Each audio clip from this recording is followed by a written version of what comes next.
Le Burkina Faso va rouvrir ses frontières aériennes le 1er août prochain. Ainsi en a décidé le gouvernement ce mercredi. Les conditions d'entrée et de sortie du territoire burkinabé seront précisées ultérieurement. Un décret du Premier ministre est attendu dans ce sens. Les prévenus dans l'affaire de fraude au recrutement de la CNSS vont devoir attendre jusqu'au 16 novembre pour être situés sur leur sort. Après la plaidoirie de la défense ce mercredi, l'audience a été suspendue. À l'opposé du parquet, les avocats de la défense plaident pour la relaxe de tous les accusés. Et cette mise en garde des vétérinaires à quelques jours de la Tabaski, les ruminants destinés au sacrifice peuvent être source de maladies.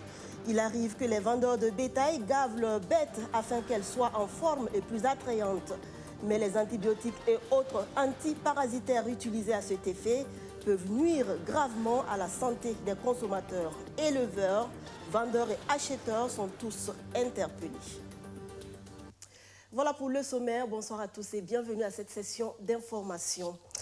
Tout d'abord, le carnet d'audience du chef de l'État. Vous avez pu le suivre hier sur nos antennes. Le président du Faso a reçu une délégation du HCROUN venue lui remettre le rapport d'activité 2019 de l'institution.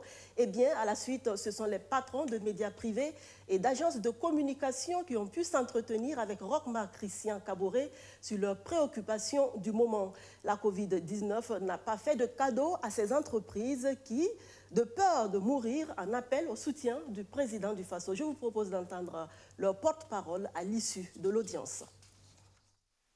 Nous avons sollicité cette audience avec son Excellence le président du Faso pour lui poser un certain nombre de difficultés que nous rencontrons, difficultés qui ont été accentuées par la situation de la Covid-19, avec tout ce que vous voyez comme problèmes qui rencontrent les différentes entreprises de façon générale, mais les entreprises de presse de façon particulière, parce que quand l'économie de façon globale ne tourne pas, vous vous rendrez compte effectivement qu'il y a un impact immédiat sur les entreprises de presse, parce que si une entreprise qui ne fonctionne pas ne fait pas de la publicité.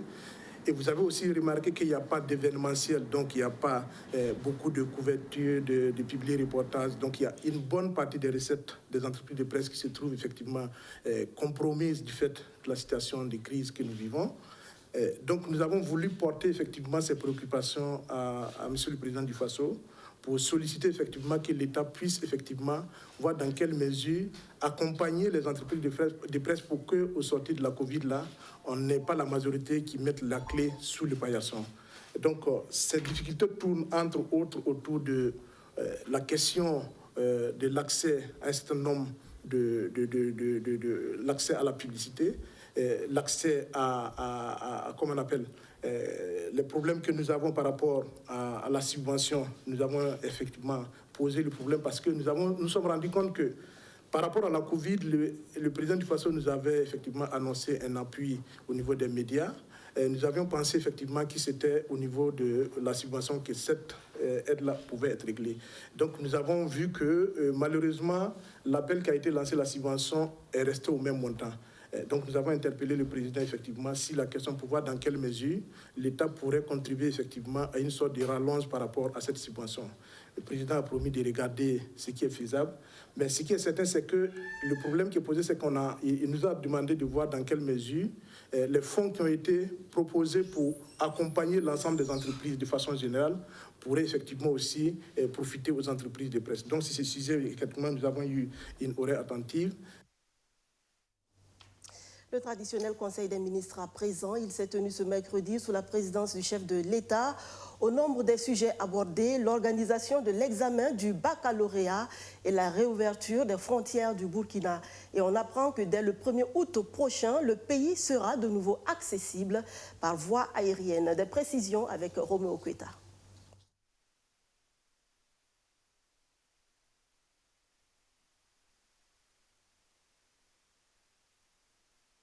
Burkina Faso va aussi rouvrir ses frontières aériennes dès le 1er août prochain.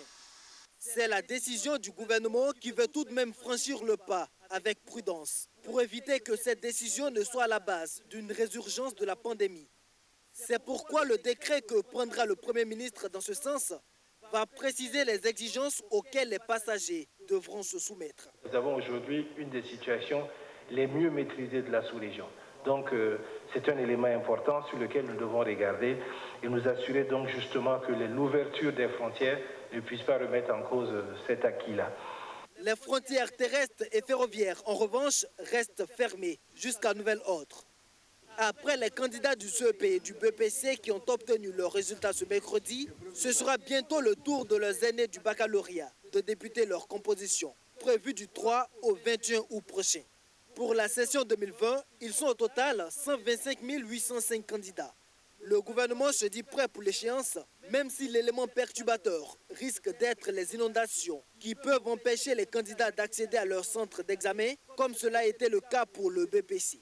En ce qui concerne le ministère de l'Enseignement supérieur et pour ce qui est du baccalauréat, il y a un certain nombre d'actes qui sont posés, c'est-à-dire la possibilité d'héberger les candidats si dans la zone il y a une pluviométrie trop importante, la possibilité également d'assurer les transports en cas. Donc il y a des réponses au cas par cas qui sont apportées, mais il est clair qu'avec la Covid et le déplacement donc, de la période des examens, on était face à cette situation-là, à laquelle les différents ministères ont déjà apprêté des réponses. À l'instar des candidats au baccalauréat, les personnes qui désirent faire carrière dans la police devront aussi s'apprêter. Cette année, le gouvernement va recruter 700 sous-officiers de police au titre des concours directs et 50 officiers par concours professionnel. L'autre décision de ce Conseil des ministres, c'est le décret portant numérisation des paiements, un texte qui vise à moderniser les moyens de paiement dans l'administration burkinabé. Le BPC session de 2020 a livré ses premiers résultats ce 22 juillet dans la zone 7 de Ouagadougou qui regroupe 13 jurys. On totalise 22,03% de taux de réussite, des chiffres jugés acceptables par les responsables administratifs de la zone qui espèrent néanmoins un meilleur score au second tour. Si tout va bien, vous aurez cet élément en image d'ici la fin de ce journal. Et pour offrir des cadres d'apprentissage adéquats à tous les élèves du Burkina, le gouvernement multiplie les constructions d'infrastructures scolaires. Dans la boucle du Moun, par exemple, plusieurs chantiers sont en cours de réalisation. Le ministre en charge de l'éducation nationale était dans la zone la semaine dernière. Stanislas Ouaro, très préoccupé également par la situation sécuritaire dans cette partie du Burkina. Alexis Belemnaba. Bokui, Banan, Débé, Boron, Maïmasso sont les localités visitées par le ministre en charge de l'Éducation nationale et sa délégation. Une sortie de terrain qui a permis à Stanislas Ouaro de passer au peigne fin les difficultés rencontrées dans l'offre d'une éducation de qualité aux populations de la région de la boucle du Mouhoun. Au-delà des chantiers, c'est une sortie pour prendre les points de la situation sécuritaire que vit la population dans cette partie du pays. Je tenais à venir justement pour encourager la population et rassurer la population que c'est un phénomène que nous avons compris qui est là et pour lequel donc le gouvernement travaille avec les forces de défense et de sécurité pour apporter la quiétude aux populations. Et nous travaillons à ce qu'à la rentrée 2020-2021, les activités reprennent normalement ici. Mais à côté de cela aussi, donc, je suis passé visiter des chantiers de réalisation d'infrastructures scolaires. Donc, la normalisation de l'école primaire publique de Bokui, qui a été créée, donc, qui a été réalisée en 2000, qui a été ouverte en 2003 et qui n'était pas normalisée jusqu'à présent. Et une nouvelle école donc, bilingue à Bana, qui correspondait vraiment à un besoin. Et donc j'ai visité ces chantiers. Ça a été important parce que ça m'a permis de constater des défaillances au niveau de ces chantiers. Les défaillances attribuées aux entreprises de construction et de contrôle de la qualité. Il s'avère que les chantiers ont été d'un blocage de travaux, mauvais dosage de ciment et de main-d'œuvre peu qualifiée. Ces deux entreprises fautives seront sanctionnées. Et j'ai demandé à mon directeur des marchés publics de convoquer immédiatement les deux entreprises, la structure chargée de la construction et l'entreprise chargée du contrôle donc des infrastructures pour une rencontre lundi. Et donc, ils seront instruits de corriger ces imperfections et d'être présents parce que, contrairement à cela, nous allons faire un rapport à son Excellence, Monsieur le Premier ministre, demandant à son Excellence de demander à l'ARCOP de suspendre ces entreprises à la commande publique. On ne joue pas avec l'éducation et ces ressources sont les ressources de l'État, contribuables burkinabé. Et lorsque vous êtes sélectionné à travers un marché dans les bonnes formes, vous devez respecter donc ce marché. Donc ça a été bien de venir voir. Le ministre en charge de l'Éducation nationale a terminé sa visite dans le village de Soukoui, où il a également échangé avec la population. Leur collège d'enseignement général de la localité a été érigé en lycée pour la rentrée scolaire 2020-2021 pour réduire la peine des élèves qui parcouraient des millions de kilomètres pour continuer leurs études. Des salles de classe en nombre suffisant pour accueillir tous les élèves au supérieur. L'heure est à la digitalisation du savoir et à l'ère de la Covid-19, la formation à distance s'avère plus que nécessaire. L'Université virtuelle du Burkina et l'Agence belge de développement s'engagent à renforcer les capacités des enseignants du supérieur en la matière. Des sessions de formation sont initiées. Luc Pakbelgem. Il s'agit ici de mettre les enseignants du supérieur en phase avec les outils de production de ressources pédagogiques pour la formation à distance. La formation est initiée par l'Université virtuelle du Burkina Faso avec l'appui de l'Agence belge de développement et Enabel. Ce qu'elle nous apporte en plus au niveau de l'université virtuelle, c'est ce que ça permet à l'université virtuelle donc de pouvoir faire l'une de ses missions qui est de renforcer les capacités des enseignants aux nouvelles approches pédagogiques. Parce que nous sommes à l'heure de la digitalisation du savoir et nos enseignants étaient donc dans l'ancien dispositif. La mission et le rôle de l'université virtuelle, c'est de pouvoir donc converger l'ensemble des enseignants à l'appropriation de ces nouvelles approches pédagogiques. Enabel soutient de telles initiatives et croit en la digitalisation de l'enseignement comme solution au nombre grandissant d'étudiants dans nos universités d'année en année. Pour Enabel, c'est le début d'un partenariat appelé à se perpétuer. Pour nous, accompagner l'université virtuelle, ça allait de soi pour nous parce que c'est le temple du savoir, on va dire. Mais encore une fois, c'est le temple qui va valoriser la formation à travers des outils innovants et digitaux. Donc, quand le professeur Dipama nous a approchés pour nous présenter cette initiative, nous avons tout de suite dit oui, nous sommes intéressés et nous espérons que d'autres actions viendront renforcer cette première initiative pour faciliter la formation des étudiants, pour aussi vous faciliter la vie parce qu'on sait que nos universités sont suffisamment engorgées et nous espérons que ça pourra résoudre un tant soit peu ces difficultés. L'enseignement à distance a été une option choisie par les autorités de l'enseignement supérieur depuis belle lurette. De nos jours, avec la Covid-19, l'autorité se réjouit d'avoir fait le bon choix. C'est dire que nous n'avons pas attendu la pandémie de la Covid pour nous rendre compte de l'importance d'aller à la digitalisation de l'enseignement supérieur, compte tenu des multiples problèmes que nous connaissons depuis les années 2000, avec ce qu'on appelle la massification de nos universités. Ce n'est pas que nous avons un surplus de diplômés ou d'étudiants à former, mais en réalité, c'est l'inadéquation entre le nombre d'étudiants à former et les capacités physiques d'accueil de nos universités. Et donc, très tôt, nous avons su qu'il fallait que nous allions à la digitalisation. Et ce qui est venu nous renforcer dans cette vision, vous le voyez bien, tout le monde le sait, c'est la pandémie de la Covid-19. Cette première série de formations concerne 50 enseignants et 3 autres séries devraient suivre. Et les jeunes enseignants seront privilégiés. À terme, chaque enseignant du supérieur devra intégrer les nouveaux outils pédagogiques pour la formation à distance dans ses programmes. Voyons à présent en images et en son la proclamation des résultats du BEPC dans la zone 7 de Ouagadougou. Je vous le disais tantôt, cette zone qui regroupe 13 jurys totalise 22,03% de taux de succès. C'est un reportage signé Céline Temtouré avec la voix de Aziz Saré. Il sort en flèche parmi ses camarades pour manifester sa joie. Yannick Kaboré vient de voir son nom parmi ceux des admis au BEPC session 2020. Monsieur Free, je suis content.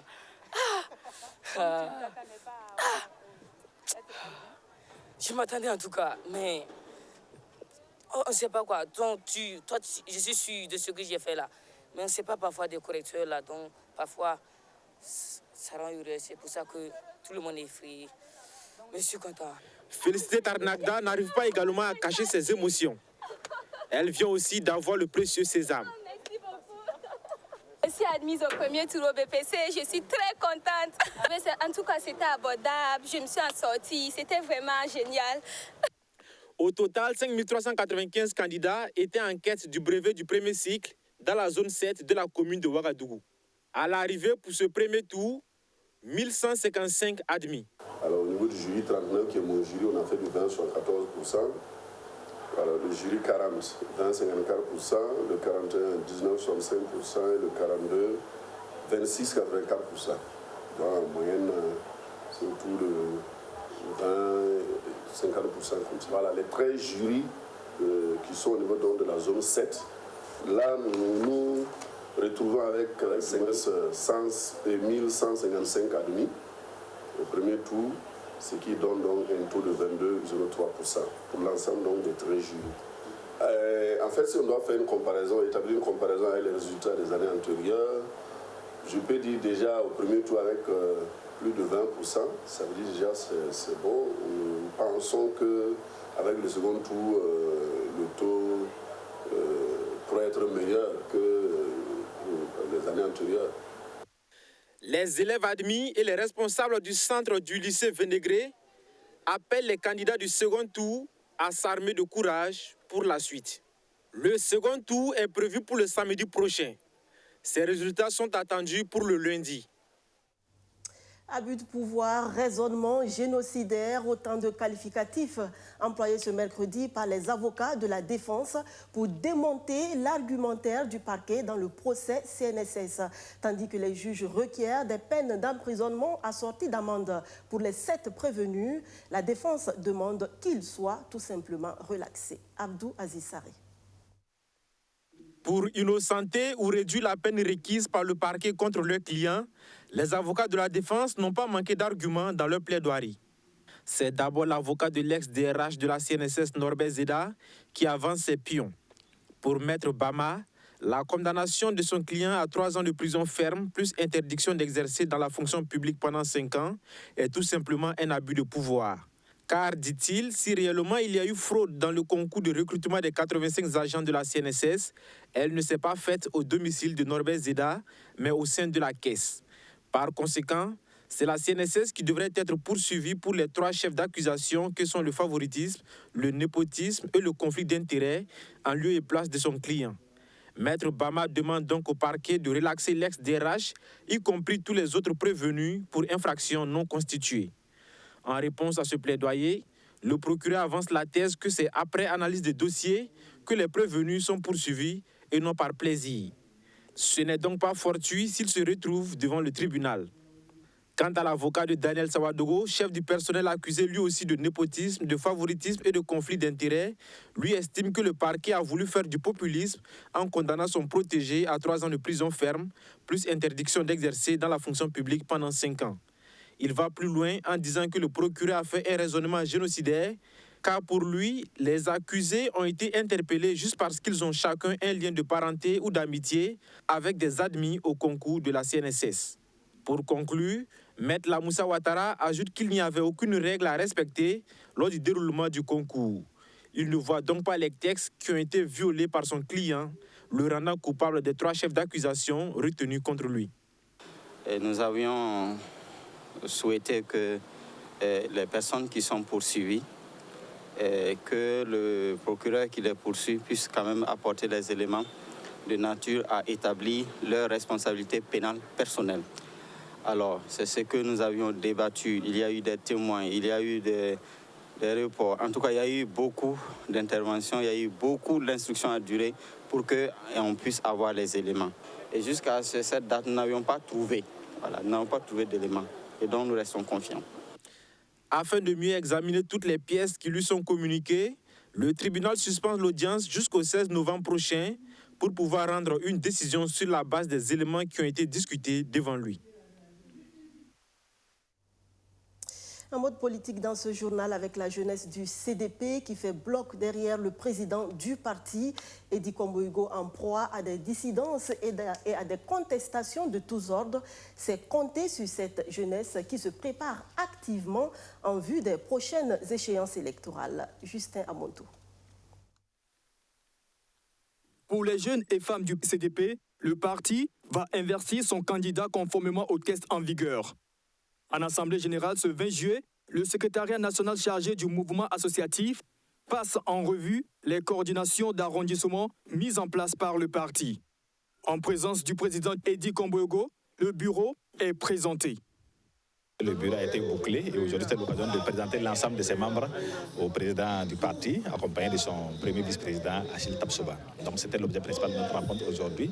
Mais comme souvent, c'est l'occasion également de revenir sur l'actualité politique au sein du parti et à l'échelle du pays. Donc bien entendu, nous avons parlé de la question de la candidature et de l'investiture de notre candidat pour le 26, mais également de la situation du pays qui aujourd'hui est désastreuse pour le moins et qu'il faut travailler à reconstruire. Donc voilà un peu les principales raisons qui ont conduit à la rencontre de ce soir. Pour le président du CDP, le mouvement associatif du Congrès pour la démocratie et le progrès est une force en qui il a entièrement confiance pour conduire le parti au palais de Kosiam.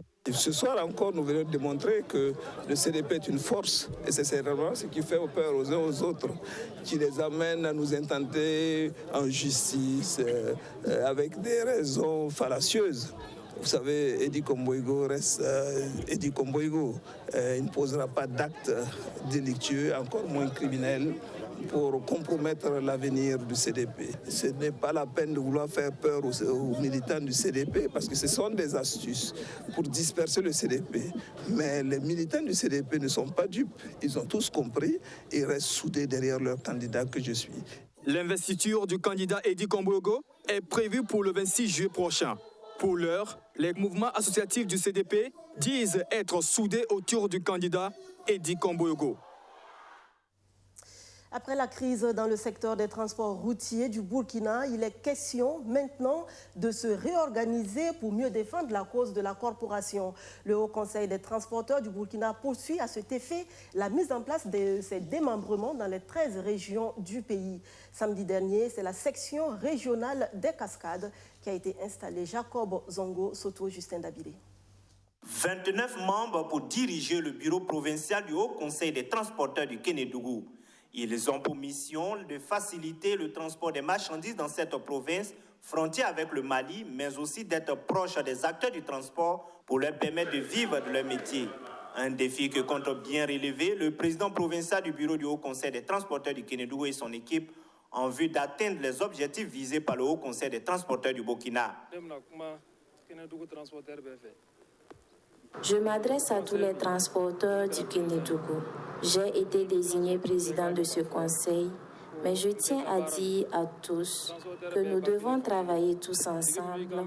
Nous sommes de la même famille. Pour mener à bien ce mandat, nous demandons l'aide de tous les commerçants. Selon le premier vice-président du Haut Conseil des transporteurs du Burkina, il était nécessaire que les clés de l'activité du transport reviennent aux transporteurs. Amadou Ouattara dit placer beaucoup d'espoir à Mohamed Barou et à son équipe pour conduire avec professionnalisme le secteur du transport dans le Kénédougou. Je parle en fait en ce moment en tant que premier vice-président, mais ce sont des mots qui m'ont été confiés par le président national, El Hadji Adama Ouedraogo de Palm Beach. Et c'est ce message en fait qu'il a toujours distillé partout où il est passé. Il exige effectivement que des valeurs de transparence, des valeurs de cohésion, des valeurs d'équité, des valeurs de justice sociale soient vraiment en fait inscrits au fronton vraiment de la gouvernance dans le secteur des transports. Plus jamais, on ne doit vraiment apprendre effectivement quand même des pratiques de prédation qui feront effectivement que des transporteurs ou des supposés transporteurs s'accapareront en fait l'activité, dans le seul dessein effectivement d'assouvir en fait les instincts capitalistes. Le transport doit être une activité effectivement quand même au service des transporteurs. Autrement dit, il faut qu'il y ait de la justice sociale. En marge de la cérémonie d'installation du bureau provincial du Haut Conseil des transporteurs du Kénédougou, le président national El Hadji Adama Ouedraogo et son staff ont rendu visite au chef du village de Koloko pour demander ses bénédictions et recueillir ses conseils afin d'aider le bureau provincial du Kénédougou à réussir ses missions. Et pour finir, le grand format de cette édition consacré à l'Aïd el-Adha et au mouton du sacrifice. Si la religion musulmane veut que les bêtes sacrifiées à l'occasion soient des plus en forme et des plus gracieuses, il faut toutefois se méfier car ce qui est gros et beau n'est pas forcément sain. Il se pourrait que les moutons les plus attrayants soient sous l'effet d'antibiotiques et d'antiparasitaires, toutes choses qui peuvent nuire gravement à la santé de l'homme. Roméo Kweta. Après le ramadan, La communauté musulmane du monde s'apprête à célébrer l'Aïd el-Kébir. Au Burkina Faso, la fête est prévue pour le 31 juillet.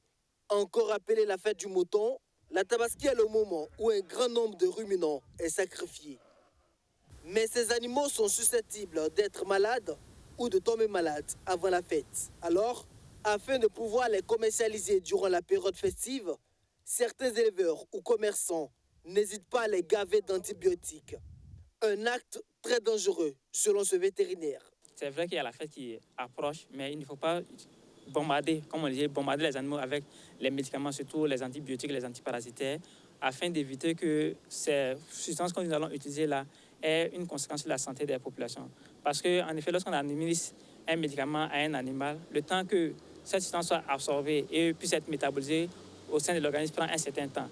Et la quantité de substances actives peut avoir une conséquence néfaste sur la santé des consommateurs.